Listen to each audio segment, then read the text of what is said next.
अस्सलाम वालेकुम। क्या हाल है स्टूडेंट्स? ठीक है आप? मेरा नाम है मुजाहिद मुगल और being a faculty member the house of accounting business law की लेक्चर सीरीज़ का मैंने स्टार्ट किया था।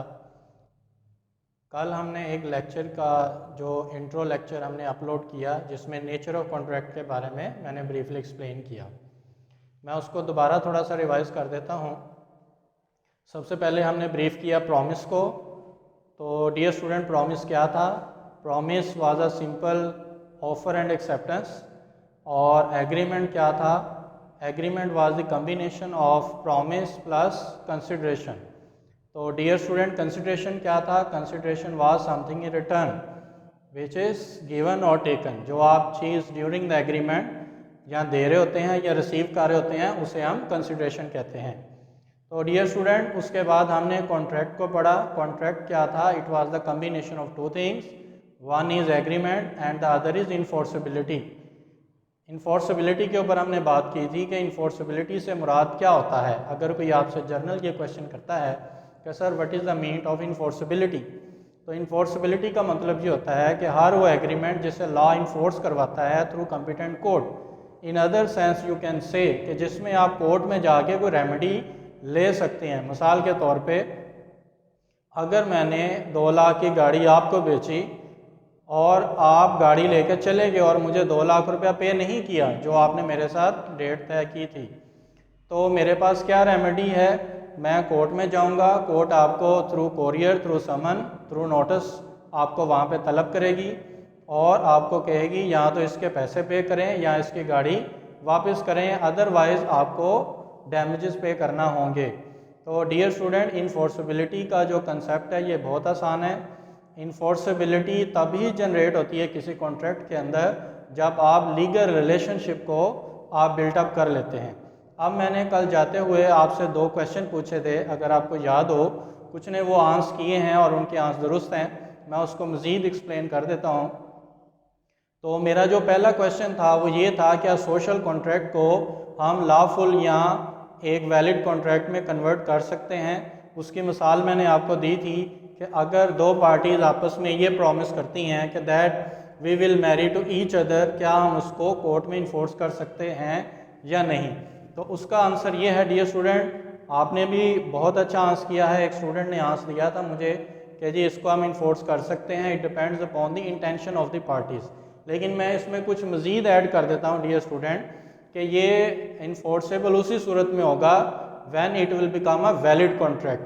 अब वैलिड कॉन्ट्रैक्ट वो कब बनेगा? जब आप आज का जो क्वेश्चन पढ़ने जा रहे हैं, अगर आप उसके अंदर ये 10 कंडीशंस ऐड कर देंगे, ये 10 एसेंशियल उसके अंदर आप ऐडअप कर देंगे, तो फिर वो सोशल कॉन्ट्रैक्ट भी इन्फोर्सेबल बन सकता है। अदरवाइज वो एक सोशल कॉन्ट्रैक्ट है, उसमें इन्फोर्सिबिलिटी नहीं आ सकती।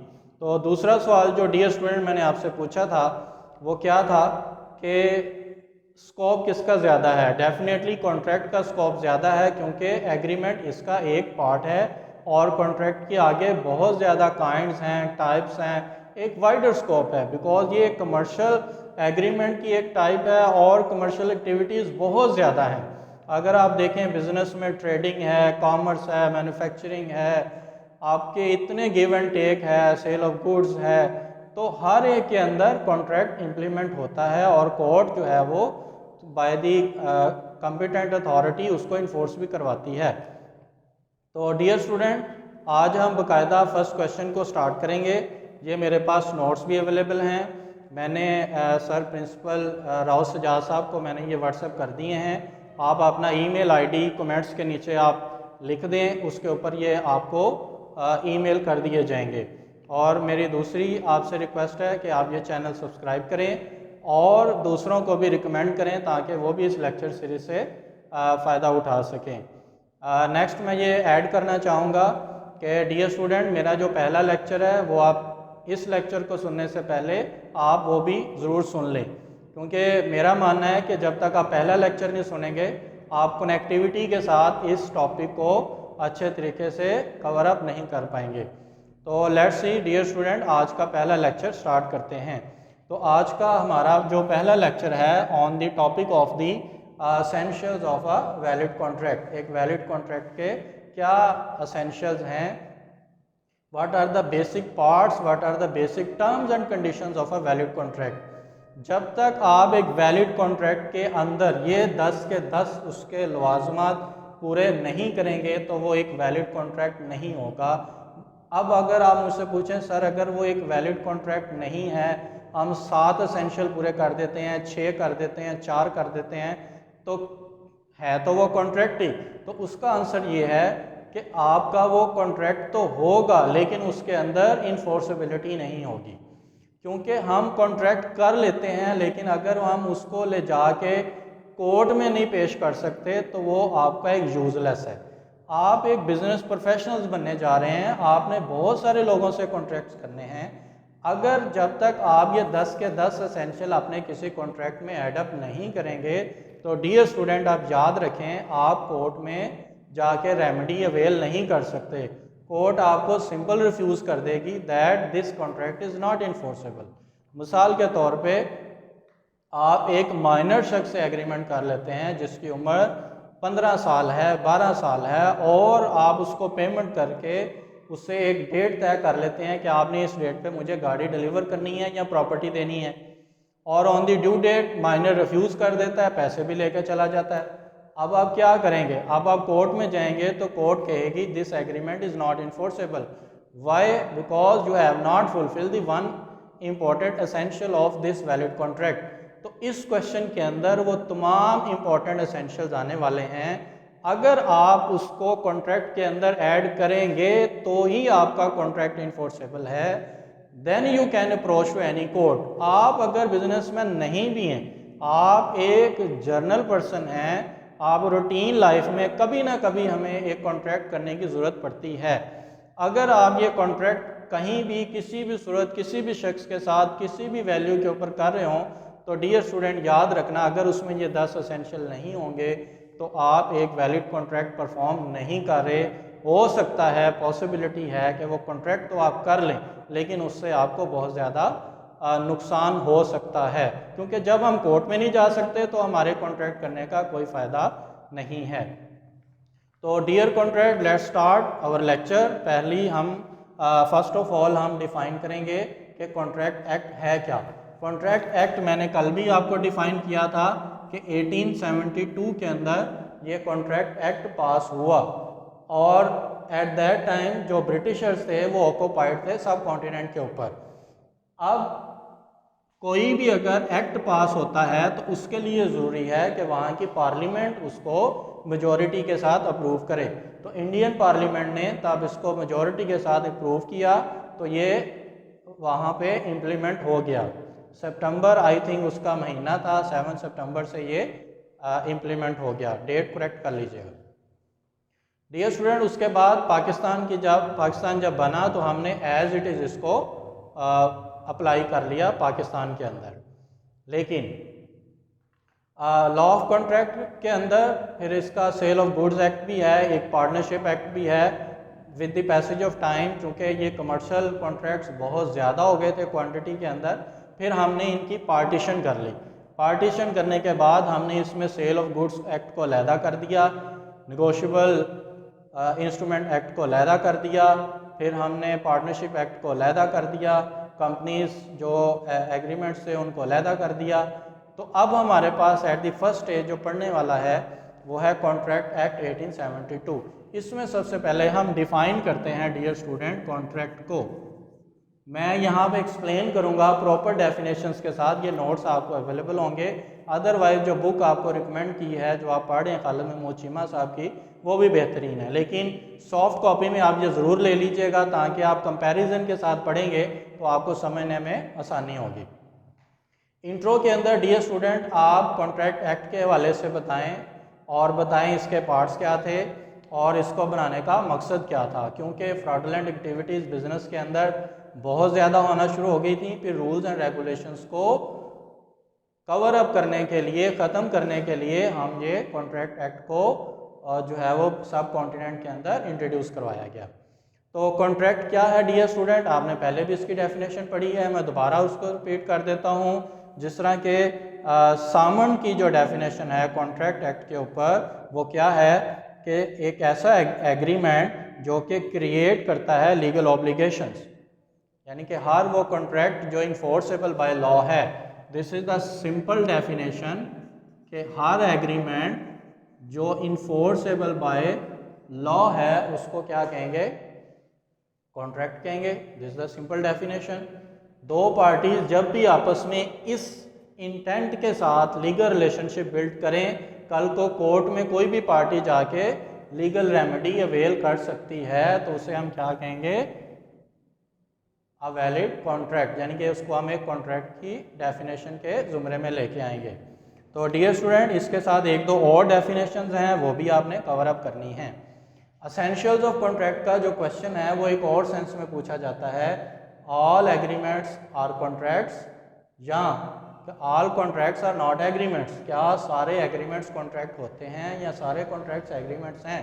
तो इसका आंसर यही है सिंपल इसकी स्टेटमेंट में कि सारे एग्रीमेंट कॉन्ट्रैक्ट नहीं होते बल्कि सारे कॉन्ट्रैक्ट एग्रीमेंट होते हैं। इस वजह से कॉन्ट्रैक्ट का जो स्कोप है वो ज़्यादा होता है।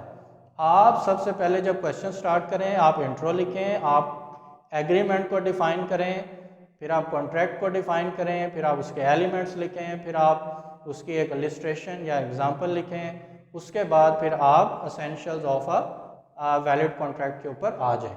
जो प्रॉपर फॉर्मेट है वो यहाँ पे दिया हुआ है। तो डियर स्टूडेंट, इसके जो इम्पोर्टेंट एसेंशियल्स हैं उसको मैं एक्सप्लेन करूँगा शॉर्टली। सबसे पहला जो हमारे पास एसेंशियल है डियर स्टूडेंट वो है offer and acceptance. Offer and acceptance, तो ये क्या प्रॉमिस नहीं है? प्रॉमिस में भी हम ऑफर एंड एक्सेप्टेंस करते हैं। जब तक आप किसी को ऑफर नहीं करेंगे तब तक एक प्रॉमिस या एक एग्रीमेंट या कॉन्ट्रैक्ट नहीं बन सकता। भाई जब मैं अपनी गाड़ी किसी को बेचना ही नहीं चाहता तो मेरा कॉन्ट्रैक्ट कैसे बन गया? अब मेरे पास एक शख्स आता है, जी मुझे ये गाड़ी बेच दें। मैं कहा जी मैं क्यों बेचूं, जब मैंने ऑफर ही नहीं की तो अब मैं कैसे बेच सकता हूँ?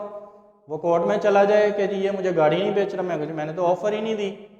तो इस वजह से ये कॉन्ट्रैक्ट की सबसे इनिशिएशन स्टेज है कि कॉन्ट्रैक्ट का जो आगाज़ है वो ऑफर से होता है। जब तक आप ऑफर नहीं देंगे तब तक कॉन्ट्रैक्ट बन ही नहीं सकता।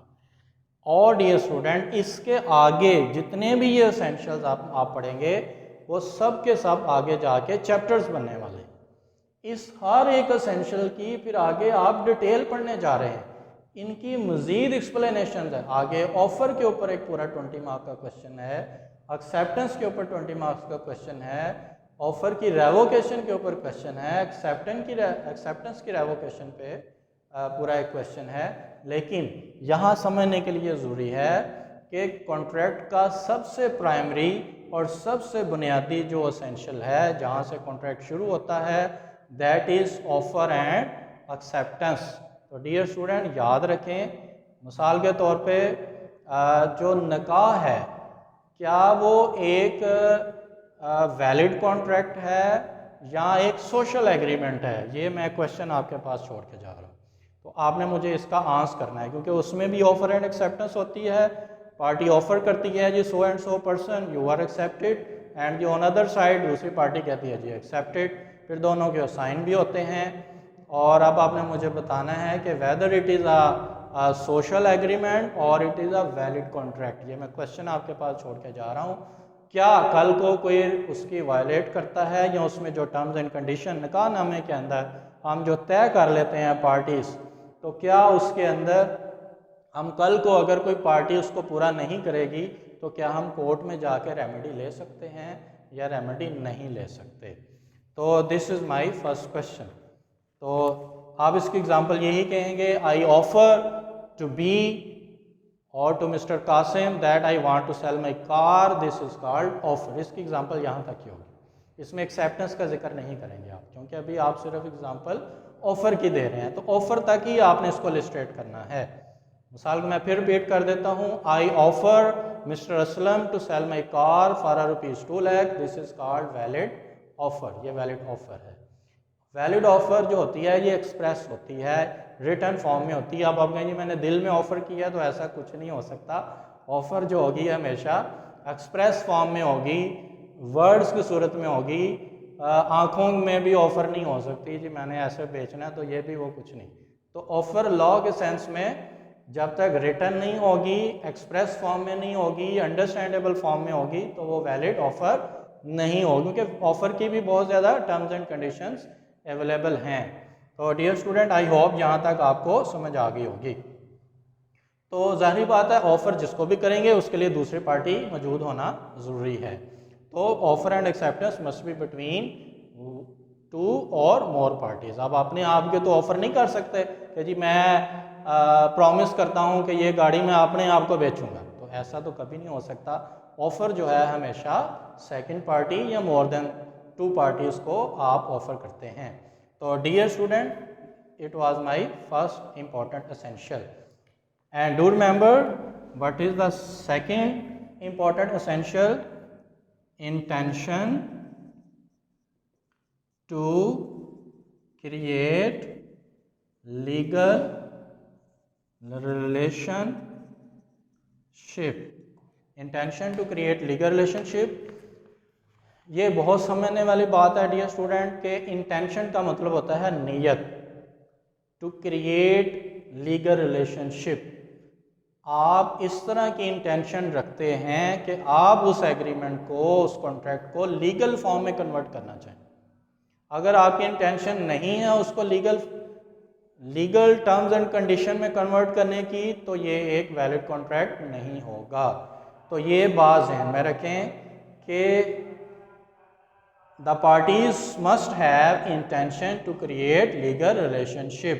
अगर आप ये लीगल रिलेशनशिप नहीं रखेंगे तो वो एक सोशल एग्रीमेंट हो सकता है, एक डोमेस्टिक कॉन्ट्रैक्ट हो सकता है, या इसके अलावा कोई और रिलीजियस टाइप एग्रीमेंट या कॉन्ट्रैक्ट हो सकता है। मैंने जो कल क्वेश्चन पूछा था, क्या ए और बी एक दूसरे को शादी के लिए इन्फोर्स कर सकते हैं या इन्फोर्स नहीं कर सकते, उसका आंसर ये आपका सेकंड एसेंशियल है कि अगर आप उसको इस पर्पस के तहत दोनों एक दूसरे के साथ वो कॉन्ट्रैक्ट में एंटर होंगे कि आप उसको एक लीगल रिलेशनशिप में कन्वर्ट कर लें और उसके अंदर सारे टर्म्स एंड कंडीशन तय कर लें, उसको रिटर्न फॉर्म में ले आएँ, उसके ऊपर प्रॉपर कोर्ट फी आप लगा लें, उसकी पॉसिबिलिटी हो, टर्म्स एंड कंडीशन डिसाइड हों, उसकी कंसिडरेशन हो, कैपेसिटी ऑफ पार्टीज़ हो, अगर ये सारे एसेंशियल आप उसमें पूरे कर देंगे, then it will be convert to a valid contract, then it is enforceable. लेकिन अगर आपने ज़ुबानी कह दिया जी I will marry with you, तो उसने भी कह दिया जी ठीक है, और बाद में आप कोर्ट चले गए जिसने मुझे फ़ोन पे कहा था, तो ये ऐसा पॉसिबल नहीं है और ना ही आप कोर्ट में जा सकते हैं। आप देखते हैं सोसाइटीज़ में अक्सर इंगेजमेंट्स टूट जाती हैं, तो क्या कोई पार्टी कभी कोर्ट में गई है कि जी इसको दोबारा से कनेक्ट किया जाए? नहीं। हाँ, अगर वो उसको लीगल रिलेशनशिप सेंस में उसको क्रिएट कर लें और प्रॉपर फॉर्म में उसको ले आएँ, देन दे कैन इन्फोर्स।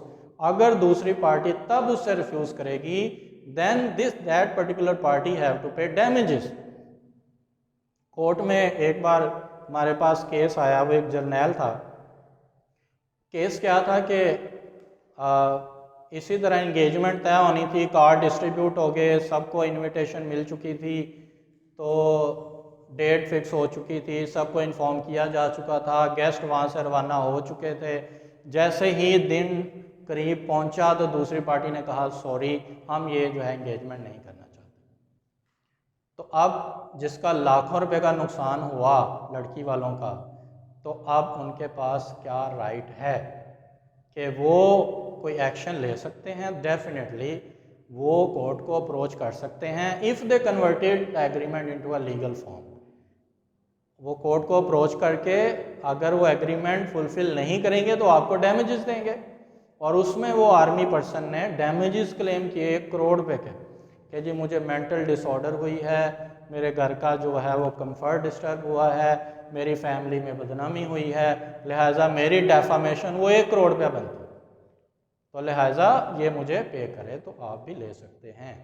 अगर आपने लॉ ऑफ कॉन्ट्रैक्ट पढ़ा है तो मैं आपसे ये कहूँगा, अगर कोई आपसे प्रॉमिस करे इस तरह का, तो आप उसको कोशिश करें लीगल फॉर्म में ले आएँ, being a business law student. तो डियर स्टूडेंट यहाँ तक क्लियर है? ओके, तो नंबर 3 है डियर स्टूडेंट फ्री कंसेंट।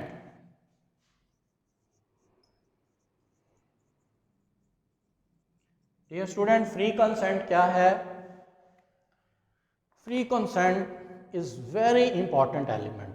ये बहुत ही ज़्यादा अहम इसका एक एसेंशियल है फ्री कंसेंट। देखें, मैं रास्ते में जा रहा था, मेरे पास कुछ इम्पोर्टेंट चेक्स थे, कुछ डॉक्यूमेंट्स थे, और रास्ते में चूँकि मैं लेट हो गया, रास्ते में डाकुओं ने मुझे पकड़ लिया, किडनैप कर लिया, मुझे ले गए और जाके चेक्स के ऊपर मुझसे ज़बरदस्ती पिस्टल मेरी कनपट्टी पे रख के साइन करवा लिए, या कुछ ऐसे पेपर्स थे जिनके ऊपर मेरी प्रॉपर्टी लिख के कि जी मैंने इसको 1 करोड़ पे में बेच दी है, उसके ऊपर साइन करवा लिए और फिर मुझे कहा जी जाओ। तो मुझे बताएं, उन्होंने तो सारी टर्म्स एंड कंडीशन उसमें फुलफ़िल की हैं और मैंने भी साइन किए हैं और पेपर भी ठीक है, साइन भी जेन्युइन है, चेक भी मेरा है, तो क्या डियर स्टूडेंट ऐसा कॉन्ट्रैक्ट इन्फोर्स हो सकता है या नहीं? अगर दूसरी पार्टी कोर्ट में चली जाती है और वो केस फाइल कर देगी कि ये घर हमें नहीं दे रहा क्योंकि इसने ये देखें साइन किए हैं, 1 करोड़ रुपया वसूल किया हुआ है, जबकि मैंने नहीं किया हुआ। इस सूरत में डियर स्टूडेंट याद रखें, इस तरह का मौका किसी के साथ भी बन सकता है। तो इस कंडीशन में आपने क्या करना है डियर स्टूडेंट, जैसे ही आपके साथ इस तरह कोई इंसिडेंट हैपन हो, आप सबसे पहले बैंक को इन्फॉर्म करें और फिर आप पुलिस स्टेशन इन्फॉर्म करें, रिटन एप्लीकेशन दें, उसके अंदर अकरेंस को लिखें कि मेरे साथ ये हुआ, ये चेक थे, ये डॉक्यूमेंट्स थे, ये मेरे से साइन करवा लिए गए हैं, ताकि कल को जब वो पार्टी कोर्ट में जाएगी तो कोर्ट आपसे पूछेगी कि जी आपने ये एग्रीमेंट किया है, आप फुलफिल करें। तो तब मैं ये कहूँगा जनाब दिस इज़ माई एप्लीकेशन, मैं किडनैप हुआ था, ये मैंने थाने में एप्लीकेशन दी थी, वहाँ पे मैंने रेमेडी के लिए कहा था कि मुझे ज़बरदस्ती किडनैप करके जो है वो मुझसे दस्तखत करवाए गए हैं, देन कोर्ट आपकी कोई बात मान सकती है।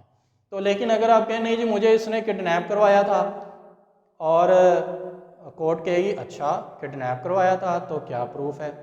जी प्रूफ तो कोई नहीं है, तो ठीक है फिर पूरा करो। तो लिहाजा ये कोर्ट के अंदर साबित करना पड़ेगा आपको कि मेरी फ्री कंसेंट थी या फ्री कंसेंट नहीं थी। उसके लिए क्या होना चाहिए डियर स्टूडेंट, आपके पास एविडेंस होनी चाहिए पहले से।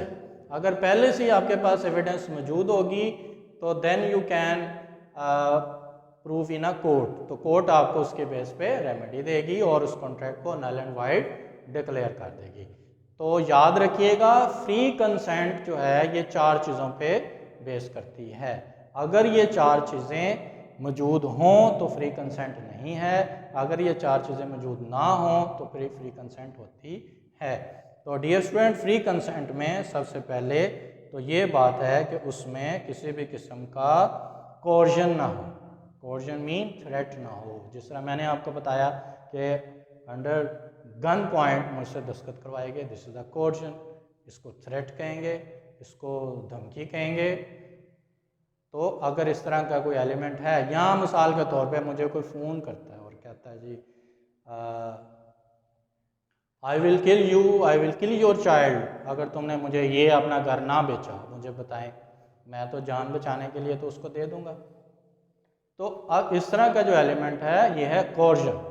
तो कोर्जन भी होगा तो ये कॉन्ट्रैक्ट जो है वो नल एंड वाइड होगा। सेकंड है undue influence. Undue influence dear student याद रखें, अनड्यू इन्फ्लुएंस हमारी सोसाइटी में बहुत ज़्यादा, बहुत ही ज़्यादा, अगर आप इसको गौर से कभी एनालिसिस करें तो अनड्यू इन्फ्लुएंस आपको जगह जगह नज़र आएगा। मिसाल के तौर पे मैं बीइंग अ टीचर अपने स्टूडेंट को कोई भी काम कहता हूँ तो अक्सर स्टूडेंट वो काम कर देंगे, बिकॉज मैं इन्फ्लुएंशियल पर्सन हूँ और मेरा इन्फ्लुएंस है स्टूडेंट्स के ऊपर। या पीर साहब अपने मरीज़ साहब को कहते हैं, मरीज़ साहब एक गाड़ी लेके गए, पीर साहब ने देखा गाड़ी बहुत अच्छी है, तो पीर साहब ने कहा अपने मरीद को जी बेटा ये गाड़ी मुझे दे दो, मुझे बहुत पसंद है। अब वो तो मरीद है, अब वो तो गुस्ताखी कर देगा अगर उसने ना बेची। तो पीर साहब कहेंगे अच्छा ये 10 लाख की गाड़ी है, मैं तो 5 लाख ही दूंगा, बाकी मैं तुम्हारे लिए दुआ कर दूँ। अब वो मरीद है बेचारा क्या करे, इनकार भी नहीं कर सकता, लिहाजा उसने 5 लाख लेके वो गाड़ी उसको पीर साहब को दे दी। अब मुझे बताएं, क्या वो कोर्ट में जाके गाड़ी वापस ले सकता है? बिल्कुल ले सकता है, because this is the case of undue influence. Undue influence को उर्दू में ही आप ये समझ लें कि आप उसके इन्फ्लुएंस हैं, अंडर इन्फ्लुएंस। मिसाल के तौर पे मेरे जैसे शरीफ आदमी की और एक बदमाश आदमी की लड़ाई हो जाती है और मेरा वो नुकसान कर देता है, मेरा सामान भी चुरा लेता है। हम दोनों को पकड़ के पुलिस थाने में बैठा देती है और SHO साहब मुझे अकेला कमरे में बंद करके कहते हैं, भाई सुलह करनी है कि नहीं? मैं तो शरीफ आदमी हूँ, सुलह कर ही लेता हूँ। तो अब ये इन्फ्लुएंस है जो मेरे ऊपर एक पुलिस वाला इम्पोज कर रहा है और मैं उस इन्फ्लुएंस में आके वो दस्तखत कर देता हूँ कंप्रोमाइज़ के ऊपर। तो this is the also the case of undue influence. मिसाल के तौर पे हमारी सोसाइटी में एक और इस तरह का इशू बहुत कॉमन है। वो क्या है कि जब औलाद बड़ी हो जाती है तो वो बच्चों के साथ, माँ बाप के साथ वो जो है वो अटैचमेंट उनकी थोड़ी सी कम हो जाती हैं, एक्सेप्शंस, ज़्यादा प्यार ही करते हैं, आई नो। अब उसमें क्या होता है कि किसी एक के साथ माँ बाप का लगाव बहुत ज़्यादा हो जाता है और वालदा या वालदैन में से कोई एक वो ज़्यादा उसके पास रहना शुरू कर देते हैं। तो उसमें क्या होता है कि वो जाते जाते जो उसके नाम पे प्रॉपर्टी होती है उस बेटे के नाम पे लगा देती है, जिले बेटा तूने मेरी खिदमत की, बाकियों ने तो मुझे पूछा नहीं, लिहाजा जी मैंने साइन कर दिया।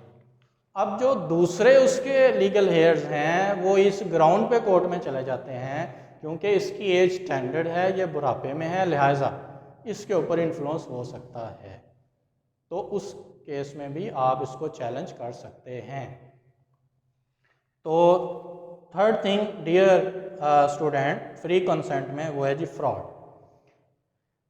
फ्रॉड क्या है? Intentional concealment of facts. इसके अंदर सबसे इंपॉर्टेंट चीज़ फ्रॉड में आपने जो ध्यान में रखनी है वो है इंटेंशन। नीयत से जब आप कोई भी फैक्ट्स को छुपाएंगे, मैंने कहा ये गाड़ी बिल्कुल ठीक है, आप ले जाएं 2 लाख रुपए की, और मुझे पता है कि इसका इंजन भी ख़राब है, इसके डॉक्यूमेंट्स भी पूरे नहीं हैं, ये गाड़ी चोरी की है, वो मैंने उसको बेच दी, तो मुझे पता था this is the intentional fraud. तो अब दूसरी पार्टी को जब पता चला वो कोर्ट में जाके उसको कैंसिल करवा सकती है। तो पहली बात क्या थी? Coercion. Number 2 undue influence. Number 3 fraud. Fraud active concealments of facts, कि जब आप actively with your active intention, अपने ज़हन दिमाग के साथ, नीयत के साथ जब आप कोई कंटेंट को छुपाएंगे, किसी टर्म्स एंड कंडीशन को छुपाएंगे, गलत बयानी से काम लेंगे, इंटेंशनल, तो वो कॉन्ट्रैक्ट आपका कल को वाइडेबल भी हो सकता है on the ground of fraud. And the number 4 student, misrepresentation. Misrepresentation होता है कि आपकी नीयत फ्रॉड करना नहीं है, सिर्फ आप क्या करते हैं, ये समझ लें, दोनों पॉइंट्स को समझना बहुत ज़रूरी है डीपली। मिसप्रेजेंटेशन क्या है डियर स्टूडेंट? कि मिसप्रेजेंटेशन में आप हकायक को छुपाते तो नहीं हैं, लेकिन हकायक में गड़बड़ कर जाते हैं। मिसाल के तौर पे खूबियाँ थी 4, बता दी 6 बेचने के लिए, बनी थी चाइना की, बता दी जापान की, जनाब बहुत अच्छी है, जापान से आई है, इसमें ये, जिस तरह होते हैं जो सेलर होते हैं वो शर्ट ख़रीदने जाएँ तो बता देते हैं जी बहुत अच्छा स्टफ़ है, आप ले जाएं, कोई इसका रंग उड़ गया, कोई कंप्लेन आ गई, हम जिम्मेदार हैं, घर आया वाश किया रंग ही उड़ गया, तो क्या करेंगे? जाके चेंज करवाएंगे? वो कहेगा भाई शर्ट तो दी है ना। तो this is called misrepresentation. Misrepresentation fraud से ज़रा नीचे है। फ्रॉड तो एक एक्टिव कंसीलमेंट है, लेकिन इन दोनों में फ़र्क बड़ी मुश्किल से होता है। इस वजह से जहाँ पे केस पुटअप होता है ना फ्रॉड का, वो साथ अक्सर ये भी ग्राउंड लगा देते हैं जी इसने फ्रॉडुलेंट एंड मिसरिप्रेजेंटेशनली मैनर मेरे साथ ये कमिट हुआ।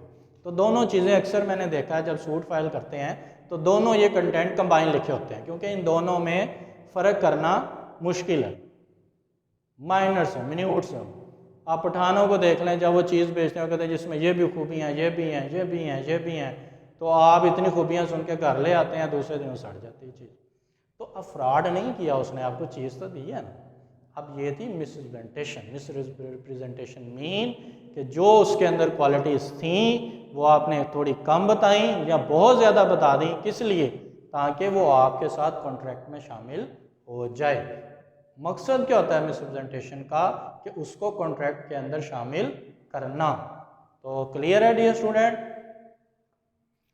ओके डियर स्टूडेंट, पांचवी इसमें चीज़ है मिस्टेक। मिस्टेक भी फ्री कंसेंट का इम्पॉर्टेंट एलिमेंट है। और इसमें ये होता है कि आपको मैंने गाड़ी बेचनी थी रेड, वो जल्दी जल्दी में कस्टमर ज़्यादा थे, मैंने ब्लू भेज दी। उसने कहा भाई ये तो मैंने कही नहीं थी। तो मैं क्या कहूँगा, ठीक है, ओह आई गॉट रिमेंबर, ठीक है जी आप ये गाड़ी भेज दें, आप दूसरी ले जाएं। तो दिस इज़ मिस्टेक। तो मिस्टेक के ज़रिए, अंडर इन्फ्लुएंस के ज़रिए, मिसप्रेजेंटेशन के ज़रिए, फ्रॉड के ज़रिए, कोर्जन के ज़रिए, अगर आपने किसी को या किसी ने आपको कॉन्ट्रैक्ट में शामिल किया हो तो आप थ्रू कॉम्पिटेंट कोर्ट उस कॉन्ट्रैक्ट को जाके कैंसिल करवा सकते हैं। क्लियर है? और मैंने ऐसे बहुत सारे सूट फाइल होते देखे हैं जिसमें बच्चे दूसरे भाइयों के ख़िलाफ़ लेके आ जाते हैं कि ये अंडर इन्फ्लुएंस में इन्होंने पेरेंट्स से साइन करवाए हैं या अंडर द मिसप्रेजेंटेशन उसने मुझे ये चीज़ें बेच दी हैं। तो सबसे ज़्यादा इस चीज़ के ऊपर सूट फाइलिंग होती है कोर्ट्स के अंदर। तो इसमें मिसाल डियर स्टूडेंट कोई भी आप कर सकते हैं, that mister X sign an agreement by putting gun on my head, this is coercion and such type of contracts are unlawful voidable. Okay dear student, number 4 पे है जी लॉफुल ऑब्जेक्ट। लॉफुल ऑब्जेक्ट आज 5 essential पढ़ेंगे, 5 कल discuss कर लेंगे, lecture चूँकि थोड़ा सा लेंथी हो रहा है। लॉफुल ऑब्जेक्ट, लॉफुल ऑब्जेक्ट क्या है डियर? लॉफुल ऑब्जेक्ट क्या है? एक कॉन्ट्रैक्ट का पर्पस क्या है? What is the purpose of the lawful object? Lawful contract, एक लॉफुल कॉन्ट्रैक्ट जो है उसमें जो ऑब्जेक्ट है वो आया कि ऐसा है जिसको लॉ मानता है या एक ऐसी इमोरल या इलीगल चीज़ है जिसको लॉ नहीं मानता। मिसाल के तौर पे अब आपने एक ऐसा एग्रीमेंट किया, मिसाल के तौर पे जिस तरह होर्डिंग अलो नहीं है, अभी रिसेंटली ऑर्डिनेंस भी आया। अब आपने एग्रीमेंट किया जी मुझे इतने टन अमाउंट आप शुगर दे दें और पैसे ले लें, क्योंकि आपका मकसद क्या है, आपने होर्डिंग करनी है ताकि कीमतें ज़्यादा हो जाएंगी, फिर आप उसको बेच दें। तो ये क्या होगा? ये एक अनलॉफुल ऑब्जेक्ट है, कानून इसको नहीं मानता। Clear student? या बहुत, अब देखें रिसेंटली जो क्राइसिस, उसमें एक इशू ये भी होता है कि बहुत ज़्यादा शुगर मिलने या फ्लोर्स मिल के आपस में एक एग्रीमेंट कर लेती हैं कि हम थोड़ी देर स्टॉक को शॉर्ट करेंगे, जब शॉर्टेज हो जाएगी तो प्राइसेस ऑटोमेटिकली ज़्यादा हो जाएंगी, फिर हम ज़्यादा कीमत पे बेचेंगे, प्रॉफिट ज़्यादा कमाएंगे। तो this is also unlawful object. तो गवर्नमेंट ये कहती है कि मकसद क्या होना चाहिए? लॉफुल होना चाहिए। काम अगरचे लॉफुल है लेकिन मकसद आपका अनलॉफुल है। आप देखें ना, इतने टन चीनी खरीदना कोई जुर्म थोड़ी है, कोई गैर कानूनी थोड़ी है, लेकिन मकसद क्या है आपका? आपने होर्डिंग करके कीमत बढ़ानी है और उसके नाजायज़ मुनाफा कमाना है। यानी कि कोई भी ऐसा पर्पस जहन में नहीं हो सकता जो लार्जली एट पब्लिक को इफेक्ट करे, लार्जली पब्लिक इंटरेस्ट के ख़िलाफ़ हो, largely against the public policy हो। आप कोई भी ऐसा कॉन्ट्रैक्ट साइन नहीं कर सकते। अगर आप करेंगे आप उसको कोर्ट में इन्फोर्स नहीं कर सकते, आपके करने का फ़ायदा नहीं होगा। तो डियर स्टूडेंट यहाँ तक क्लियर है? आपको एग्जांपल इसकी बहुत सी बन सकती हैं, जिस तरह मैंने आपको दी कि होर्डिंग के लिए आपने इतने टन अमाउंट्स का ऑर्डर दिया है, दिस इज अनलॉफुल ऑब्जेक्ट। तो number 5 dear student, lawful consideration. अब यहाँ पे बच्चे अक्सर कंफ्यूज हो जाते हैं स्टूडेंट कि वो इन दोनों में फ़र्क वाज़िया नहीं कर पाते कि लॉफुल ऑब्जेक्ट और लॉफुल कंसिडरेशन में क्या फ़र्क है। देखें, ऑब्जेक्ट होता है मकसद, जिस तरह मैंने बताया कि गंदम तो लॉफुल है लेकिन मकसद क्या है? होर्डिंग। तो ये एक जो है वो लॉफुल कॉन्ट्रैक्ट नहीं बनेगा क्योंकि आपका लॉफुल ऑब्जेक्ट नहीं है। लॉफुल कंसिडरेशन, कंसिडरेशन का मतलब मैंने आपको पहले ही बताया, something in return, something in return. जब आप कोई चीज़ गिव एंड टेक करते हैं उसको कहते हैं कंसिडरेशन, गिव एंड टेक। तो डियर स्टूडेंट, अल्लाह ताला ने जब हमें पैदा किया है तो उसने हमें इबादत करने का कहा है, लेकिन इबादत के बदले में भी उसने कंसिडरेशन रखी है, that I will give you जन्नत, मैं आपको जन्नत अता करूँ। हालांकि वो अल्लाह की ज़ात है, वो चाहे जन्नत ना भी दे, उसका कहना भी काफ़ी है, लेकिन उसको पता था कि ये लोग गिव एंड टेक करते हैं।